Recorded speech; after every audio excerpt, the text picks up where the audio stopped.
Things were fucked from the beginning. A woman named Carol dials 911 and claims that somebody is inside her house.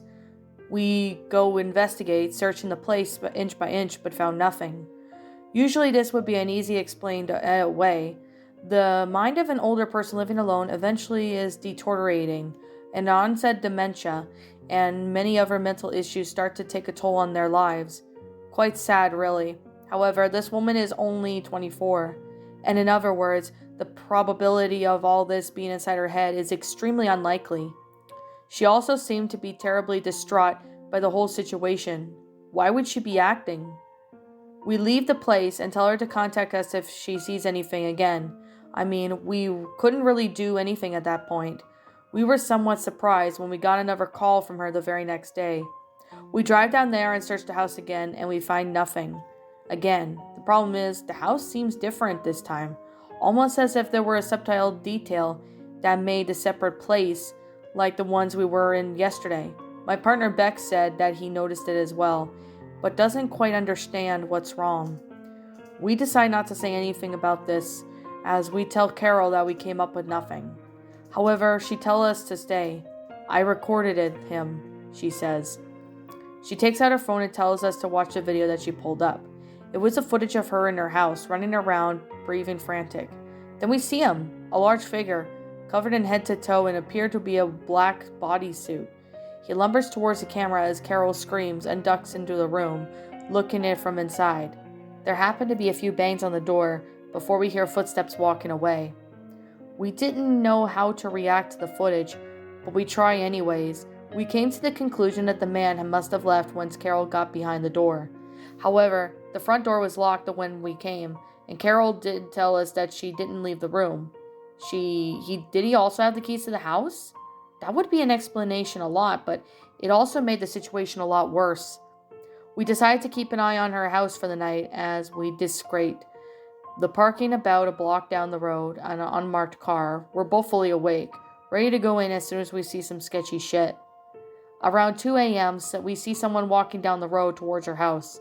However, it wasn't the man, it's Carol herself. Beck and I must have seen the same look on their faces. What the hell? We got out of the car and made our way over there, knocking hard on the door. However, nobody answers and we can see lights flickering on and off intermittently. We're not really sure what's supposed to mean. Was she trying to tell us to leave? We then get a call from dispatch moments later telling us that Carol has called 911 again, saying that there were now multiple people in their house. They ask if we need backup and we say yes. Without another moment of hesitation, we force the door open and barge in. The living room lights all still flicker on and off, but we see the light switch and nobody's touching it. We call out for Carol, but nobody responds. In fact, the place is so quiet. We can see the neighboring houses turning and starting to turn their lights from the commotion. We rush up the stairs and start weeping to each room, but there's nothing. Once again, we search the place inch by inch, but there was still nothing there, not even Carol, who we clearly saw enter the house moments later. As I pace around in petrified confusion, Back speaks up. The rooms that shouldn't be. What the hell are you talking about? I asked in response. I've been counting, he said. There were a total of 9 when we last came. Now there are 10 now. Didn't you notice it? I forced myself to think hard subconsciously. I knew that something was off, and I couldn't pinpoint exactly what. However, I eventually realized. The basement. There was only 1 floor down there last time. Beck nods, now 2. I don't know what to think. I look at my surroundings and make an assessment, but there really was none that could be made. When we hear a knock at the door, about 10 seconds later, it sounds agitated. We look out of the living room windows, but we aren't met with the red and blue police lights. We're hesitant to answer, and of course, I decide to take a step forward. Then Beck pulls me back up. He then looks at me and shakes his head and whispers, "We left the door open, remember?" He was right. My radio starts cracking, and I got another call from dispatch. They're telling us that we need to leave the house immediately. That Carol called again saying we were going to die in a deathly monotone voice. The knocking has stopped, but we can hear footsteps in the basement. Something is there with us. We decided that enough was enough. We needed to get the hell out of there. We started descending into the steps, as we hear a voice coming from the kitchen. Carol comes out, blocking our path to the door. She looks detached with a blank, beady eyes, staring right at us. "Did you find him?" she asks, without any semblance of emotion or voice. "I think he might be in the basement. Why don't you go check?" Beck and I were frozen in shock. She just kept looking at us, gesturing us towards the basement door. Every now and then, the footsteps down there sounded like they were running in circles now. We ignored her request abruptly, brushing past and bolting out of the front door. The backup still isn't there, so we just decide to get in our car. However, we see someone down the street peering through our driver's side window. He's large and dressed what appear to be a black and a full bodysuit. He looks away from the window directly at us. It's hard to tell from this far, but the suit doesn't seem to have any eye holes. Beck speaks up. "Sir, please step back from the vehicle." His voice was cracked in the middle of the sentence. He's terrified. But of course, as soon as Beck stops talking, the figure starts running towards us. It's fast, too fast in time that it would take time for us to pull up our guns. We realized it was actually moved past us onto the house. We waste no more time and run into the car, locking the doors, waiting until backup arrives. When it finally does, we extensively question what appears to be a SWAT team searching the house. However, it isn't the police chief asking us. Instead, it's some guy in the suit that we've never seen before. He's asking us how many doors were in the house, and what did Carol look like exactly? And did we ever get to see a man with one eye wandering around? We answered inclusively to pretty much all of them. We have no idea what the hell is going on.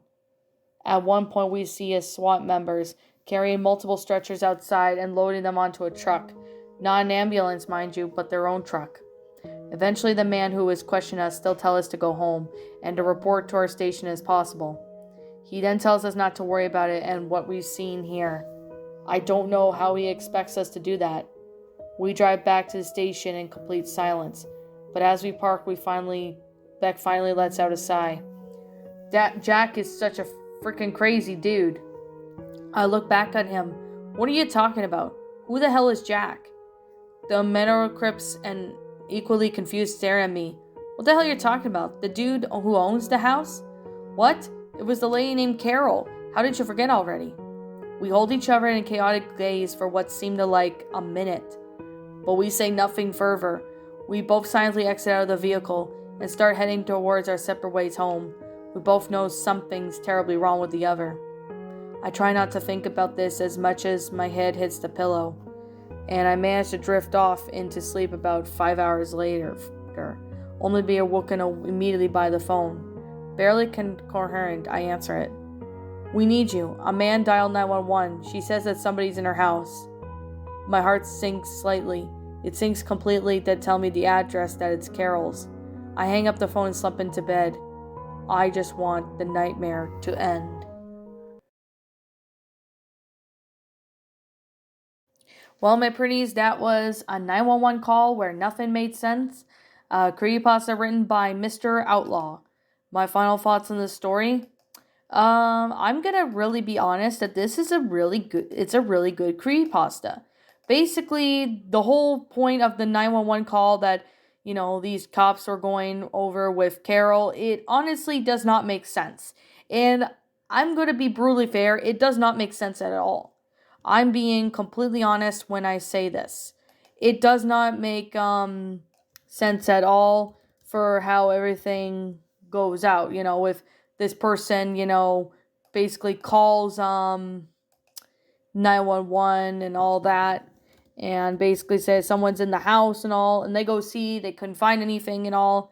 I mean, it honestly just really makes me wonder about why it was going on in that. It honestly really does make me wonder. But like I said before, it's actually still a really interesting story, taking the fact that this 911 call does not really make any sense. And it doesn't seem to be making any sense if it, the whole story just kind of doesn't really make much sense. And that's pretty much the other thing too with this story, is that it does not make any logical sense, if I'm being pretty honest. but I could definitely say right now that it's still a pretty good story for what it is. I'd still find this one to be a pretty interesting concept. I'm not gonna lie, I honestly thought this one was a pretty good story in regards to, the fact that the whole 911 call thing did not make any sense. There's no explanation to why it doesn't make any sense or something. It's still a pretty good story. I'm not gonna lie, it's still a really good story. It's well made in detail, and I honestly did find this story to be, enjoyable. I honestly thought that this story was actually a pretty good pasta. So, anyways, I guess with that being the case and that being said, I definitely gotta really say it's a pretty good story for what it is.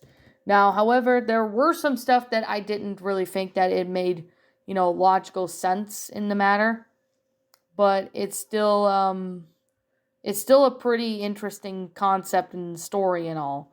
I definitely really gotta say right now that it's a pretty good story for what it is. I definitely really gotta say I mean the whole grammar in that was pretty good and well made, and as well as the sentence structuring, the storyline, everything about it was pretty much well written. It was just a really great story. I really thought it was nice. So I gotta really say it's a pretty good story. So with that being the case and that being said, I'm going to sit here and just be honest that this is just simply, this is simply my own personal opinion. And if you happen to disagree with me, that's fine too. We're all entitled to our own opinions in regards to these creepypastas, and this is just simply my own personal thoughts. I'm going to give this story a 10 out of 10. A good story that it didn't make sense, but it was still didn't make sense for all the right reasons and for, good reasons. So I definitely gotta say there's definitely a lot of time and effort into this story. So anyways, what did you guys personally think of this pasta? Did you enjoy it? Did you not? Also, what we have done personally to help make this story a lot better? Feel free to leave me know what your thoughts are down in the comments below. I'm the Lion Queen. Thank you so much for watching today's episode. And if you're brand new here to this channel, feel free to leave a like, comment, and subscribe. Ring the bell for notifications to when I upload, so that way you guys will not miss an upload. And as always, please roll the outro because I'm out.